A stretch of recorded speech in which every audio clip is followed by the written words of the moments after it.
ಸುಂದರ ಕುಟುಂಬ. ಅಲ್ಲಿ ಗಂಡ ಹೆಂಡತಿ ಮತ್ತು ಅವರ ಮುದ್ದಾದ ಮಗು. ಗಂಡ ಹೆಂಡತಿ ಇವರಿಬ್ಬರು ಖಾಸಗಿ ಕಂಪನಿಯೊಂದರಲ್ಲಿ ಉದ್ಯೋಗಿಗಳಾಗಿದ್ದರು. ಎಂದಿನಂತೆ ಆ ದಿನ ಕೂಡ ಆಫೀಸಿಗೆ ಹೋದರು. ಅದೇ ದಿನ ಆಫೀಸಿನಲ್ಲಿ ಪರ್ಸನಾಲಿಟಿ ಡೆವಲಪ್ಮೆಂಟ್ ಕ್ಲಾಸನ್ನು ಇಟ್ಟುಕೊಂಡಿದ್ದರು. ಇದರಲ್ಲಿ ಈ ದಂಪತಿ ಸಹ ಭಾಗವಹಿಸಿದ್ದರು. ಟ್ರೈನರ್ ಕ್ಲಾಸ್ ಪ್ರಾರಂಭಿಸಿದರು. ಆ ಟ್ರೈನರ್ ಪ್ರಾಕ್ಟಿಕಲ್ ಆಗಿ ಏನೋ ಹೇಳಬೇಕೆಂದುಕೊಂಡನು. ಅದಕ್ಕೆ ಆ ಗಂಡ ಮತ್ತು ಹೆಂಡತಿಯರಲ್ಲಿ ಒಬ್ಬರಿಗೆ ಬರಲು ಹೇಳಿದನು. ಹೆಂಡತಿ ಹೋದಳು. ಆಕೆಯ ಕೈಗೆ ಚಾಕ್ ಪೀಸ್ ಕೊಟ್ಟು, ನಿಮಗೆ ತುಂಬ ಇಷ್ಟವಾದ 30 ಹೆಸರುಗಳನ್ನು ಬೋರ್ಡ್ ಮೇಲೆ ಬರೆಯಿರಿ ಎಂದು ತಿಳಿಸಿದನು. ತಕ್ಷಣ ತನಗೆ ತುಂಬ ಬೇಕಾದವರು ಮತ್ತು ಒಂದಷ್ಟು ತುಂಬ ಹತ್ತಿರದ ಸ್ನೇಹಿತರನ್ನು ನೆನಪಿಸಿಕೊಂಡು ಹೆಸರುಗಳನ್ನು ಬೋರ್ಡ್ ಮೇಲೆ ಬರೆದಳು. ಗುಡ್, ಈಗ ಬರೆದ 30 ಹೆಸರುಗಳಿಂದ 20 ಹೆಸರುಗಳನ್ನು ಅಳಿಸಿ ಎಂದು ಹೇಳಿದ ಟ್ರೈನರ್. ಆಗ ಆಕೆ ಯೋಚಿಸಿ ತನಗೆ ಅಷ್ಟು ಅವಶ್ಯಕತೆ ಇಲ್ಲ ಅಂದುಕೊಂಡ ಹೆಸರುಗಳನ್ನು ಅಳಿಸಿ ಹಾಕಿದಳು.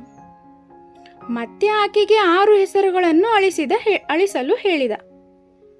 ಈ ಸರಿ ತುಂಬ ಯೋಚಿಸಿ 6 ಹೆಸರುಗಳನ್ನು ಅಳಿಸಿದಳು. ಈಗ ಉಳಿದ 4 ಹೆಸರಿನಲ್ಲಿ 2 ಹೆಸರನ್ನು ತೆಗೆದುಹಾಕಿ ಎಂದು ಹೇಳಿದನು. ಅವಳಿಗೆ ತುಂಬ ನೋವಿನಿಂದ ತನ್ನ ತಂದೆ ತಾಯಿ ಹೆಸರುಗಳನ್ನು ಅಳಿಸಿದಳು. ಆಕೆಗೆ ಈಗ ಉಳಿದ 2 ಹೆಸರಿನಲ್ಲಿ ಒಂದನ್ನು ಅಳಿಸಿ ಎಂದು ಹೇಳಿದನು. ಈಗ ಆಕೆ ತನ್ನ 2 ಕೈಗಳಿಂದ ಮುಖವನ್ನು ಮುಚ್ಚಿಕೊಂಡು ಅಳಲು ಪ್ರಾರಂಭಿಸಿದಳು. ಈಗ ಯಾವುದಾದರೂ ಒಂದು ಹೆಸರನ್ನು ಅಳಿಸಿ ಹಾಕಿ ಎಂದ ಟ್ರೈನರ್. ಹಾಗೇ ಒಂದೇ ಸಮನೆ ಅಳಲು ಪ್ರಾರಂಭಿಸಿದಳು ಆಕೆ. ಮಗುವಿನ ಮುಖ ಕಣ್ಣ ಮುಂದೆ ಬರುತ್ತಿದೆ. ಮಗು ಹುಟ್ಟಿದ ದಿನ ಮತ್ತು ಆ ಮಗುವನ್ನು ಪ್ರೀತಿಯಿಂದ ಬೆಳೆಸಿದ್ದು, ಅದರ ತುಂಟಾಟ, ಹೀಗೆ ಒಂದೊಂದು ನೆನಪಿಗೆ ಬಂದವು. ಆದರೂ ಸರಿ, ತನ್ನ 4 ವರ್ಷದ ಮಗುವಿನ ಹೆಸರನ್ನು ಅಳಿಸಿದಳು. ಈಗ ಬೋರ್ಡ್ ಮೇಲೆ ಒಂದು ಹೆಸರು ಮಾತ್ರ ಉಳಿದಿದೆ. ಆ ಹೆಸರು ಯಾರದು ಗೊತ್ತಾ? ತಾಳಿ ಕಟ್ಟಿದ ಗಂಡನದ್ದು. ಆಗ ಟ್ರೈನರ್ ಹೇಳಿದ, ಗಂಡ ಹೆಂಡತಿಯ ಅನುಬಂಧ, ಅನುರಾಗ ಹೀಗೆ ಇರುತ್ತದೆ. ಜನ್ಮ ಕೊಟ್ಟ ಬೆಳೆಸಿದ ತಂದೆ ತಾಯಿಯನ್ನು, ತನ್ನ ಮಗುವನ್ನು ಬಿಟ್ಟು ಗಂಡನ ಹೆಸರನ್ನು ಹಾಗೆ ಉಳಿಸಿದಳು. ಏಕೆಂದರೆ ಒಂದು ಹೆಣ್ಣನ್ನು ಕೈ ಹಿಡಿದು ಜೀವನದ ಉದ್ದಕ್ಕೂ ನಡೆಸೋದು ಮೊದಲು ತಂದೆ, ನಂತರ ಅವಳ ಕೈ ಹಿಡಿದು ಸಪ್ತಪದಿ ತುಳಿಯೋ ಗಂಡ.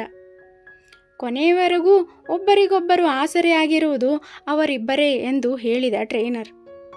ಅಲ್ಲಿಯವರೆಗೆ ಎಲ್ಲರ ಕಣ್ಣಲ್ಲಿ ನೀರು ತುಂಬಿಕೊಂಡು ನಿಶ್ಶಬ್ದವಾಗಿದ್ದ ಹಾಲ್ ಚಪ್ಪಾಳೆಯಿಂದ ತುಂಬಿ ಹೋಯಿತು. ಸರ್ವಸ್ವವೂ ನೀನೇ ಎಂದು ನಂಬಿ ನಿನ್ನೊಂದಿಗೆ ಸಪ್ತಪದಿ ತುಳಿಯುವವಳು ಹೆಂಡತಿ. ಆ ನಂಬಿಕೆಯನ್ನು ಹಸಿಗೊಳಿಸದೆ ನಿನ್ನ ಪಡೆದ ನಾನು ಅದೃಷ್ಟವಂತ ಎಂದ ಗರ್ವದಿಂದ ಹೇಳಿಕೊಳ್ಳುವ ಹಾಗೆ ಮಾಡುವವನು ಗಂಡ. ಹೆಂಡತಿಯಾದವಳಿಗೆ ಆಸೆ ಇರಬೇಕು, ಆದರೆ ಗಂಡನ ಶಕ್ತಿ ಮೀರಿದ ಅತಿ ಆಸೆ ಇರಬಾರದು.